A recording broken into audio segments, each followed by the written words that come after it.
अस्सलाम वालेकुम my beautiful YouTube family, कैसे हैं आप सब लोग। I hope your all doing wonderful. अगर आपको बटर क्रीम की आइटम्स नहीं पसंद क्योंकि वो ज़्यादा मीठी होती हैं या फिर इसलिए क्योंकि आपको वो खाकर हैवीनेस की फ़ीलिंग आती है, सो आज के बाद वो सारी फीलिंग्स आपकी चली जाएंगी। आपके साथ आज मैं शेयर करने जा रही हूँ Swiss meringue butter cream. Butter creams की बहुत सारी किस्में हैं और ये उनमें से बेस्ट किस्मों में से एक है। आपने जो यूजुअली बेकरीज़ में जो आइटम्स आप खाते हैं वो आपने अमेरिकन बटर क्रीम स्टाइल की खाई होंगी, जो कि बहुत स्वीट होती हैं और उनको खा के आपको हैवीनेस की फीलिंग आती है। ये वाली बटर क्रीम आपने ट्राई करनी है, बनानी है, और आप देखेंगे कि you will love this butter cream. So इस वीडियो को आपने स्किप किए हुए बगैर एंड तक देखना है और इंशाल्लाह you will love this recipe. So let's get started. इस अमेजिंग स्मूथ और सिल्की बटर क्रीम को बनाने के लिए आपने सबसे पहले ले लेने हैं अंडे।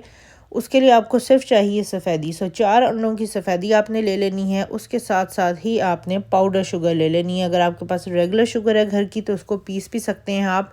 आपको 1 पाउंड या फिर 16 आउंस पाउडर शुगर के चाहिए।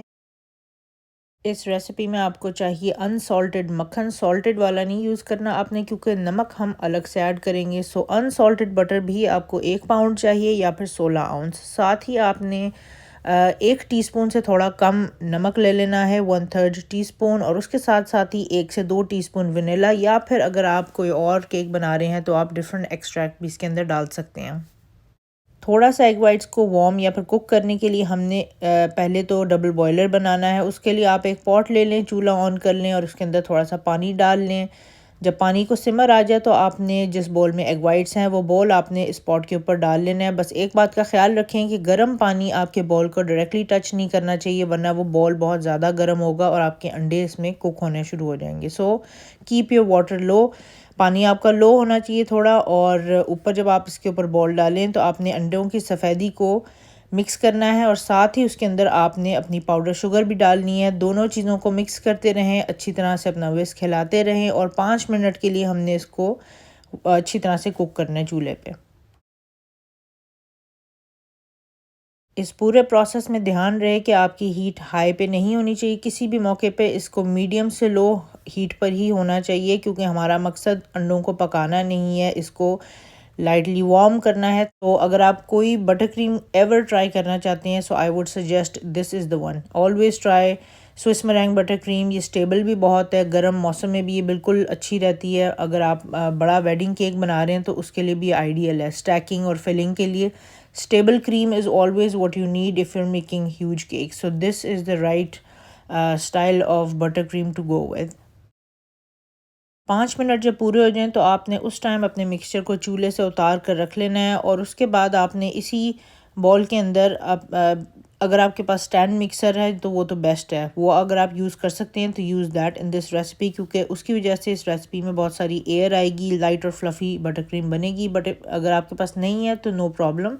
आप लोगों को दिखाने के लिए आज मैं हैंड मिक्सर का इस्तेमाल कर रही हूँ, तो आपने हैंड मिक्सर को इस्तेमाल करना है और इस मिक्सचर को हमने स्टिफ पीक्स आने तक बीट करना है। तो स्टिफ पीक्स आएंगी 8 से 10 मिनट में, यानी आपने 8 से 10 मिनट के लिए इसको मिक्सचर को बीट करना है।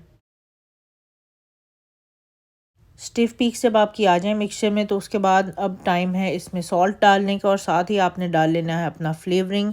वनीला हो या कोकोनट हो, जो भी आप केक बना रहे हैं उस हिसाब से आपने इसके अंदर अपना फ्लेवरिंग भी ऐड कर लेना है और उसको मिक्स कर लेना। Now as a last step आपने इसके अंदर थोड़ा थोड़ा करके अपना बटर ऐड कर लेना है। मैंने इसको 4 किस्तों में डाला है अपने बटर को। जैसे ही आप थोड़ा सा बटर डालें, जब वो गायब हो जाए आपके मिक्सचर में, तो फिर आप नेक्स्ट लॉट बटर की डाल सकते हैं। इसको मिक्स करते हुए एन मुमकिन है कि आपको लगे कि आपका मिक्सचर कर्डल हो चुका है या फट चुका है। That's totally normal. इसका मतलब ये बिल्कुल भी नहीं है कि आपकी बटर क्रीम ख़राब हो गई है। आप शायद घबरा जाएं और उसको फेंक दें, क्योंकि मैं ये पहले शुरू में जब मैंने ये क्रीम बनाई थी तो मेरे साथ ऐसा हुआ था और मैंने उसको डिस्कार्ड कर दिया था क्रीम को। And then later on I found out के you just keep beating it. आपके साथ अगर ऐसा हो तो सिर्फ आपने उसको मज़ीद मिक्स करना है और वो इंशाल्लाह इकट्ठी हो जाएगी और beautiful smooth and silkie mixture आपको मिलेगा। So keep that in mind. अगर आप चाहते हैं कि आपकी बटर क्रीम थोड़ी वाइट टोन में आ जाए और आपकी बटर क्रीम थोड़ी येलोइश है, तो सिर्फ एक बहुत ही टाइनी सा ड्रॉप पर्पल का, very very tiny drop of purple आप अपनी आइसिंग में ऐड कर सकते हैं। उससे थोड़ी सी आपकी आइसिंग येलोइश से थोड़ी सी वाइट की साइड पे चली जाएगी। But please be careful, don't turn your icing into a different colour. बहुत टाइनी सा ड्रॉप आप इसके अंदर ऐड कर सकते हैं। इसकी आप कंसिस्टेंसी चेक करें, किस खूबसूरती से हम इससे चीज़ें पाइप कर सकते हैं। इसको फिलिंग के तौर पे इस्तेमाल करें, एज अ बेस भी आप इस्तेमाल कर सकते हैं। इसमें और चीज़ें आप ऐड कर सकते हैं, different flavours of butter creams बना सकते हैं, जैसे कि स्ट्रॉबेरी हो गई, कॉफ़ी हो गया, मोका हो गया, any flavour butter cream you can make with this. I hope आज की वीडियो आपको पसंद आई है। अपना बहुत सारा ख्याल रखिएगा। प्लीज़ अगर आपने मेरे चैनल को सब्सक्राइब नहीं किया तो उसको सब्सक्राइब कर दें। उसके साथ साथ बहुत इम्पॉर्टेंट है कि आप बेल आइकन के बटन को भी क्लिक करें। अगर आप उसको क्लिक नहीं करेंगे तो मेरी वीडियोस आप तक सही टाइम तक नहीं पहुंचेंगी। So that's important. अपना बहुत सारा ख्याल रखिएगा। अंटिल नेक्स्ट टाइम, अल्लाह हाफिज़।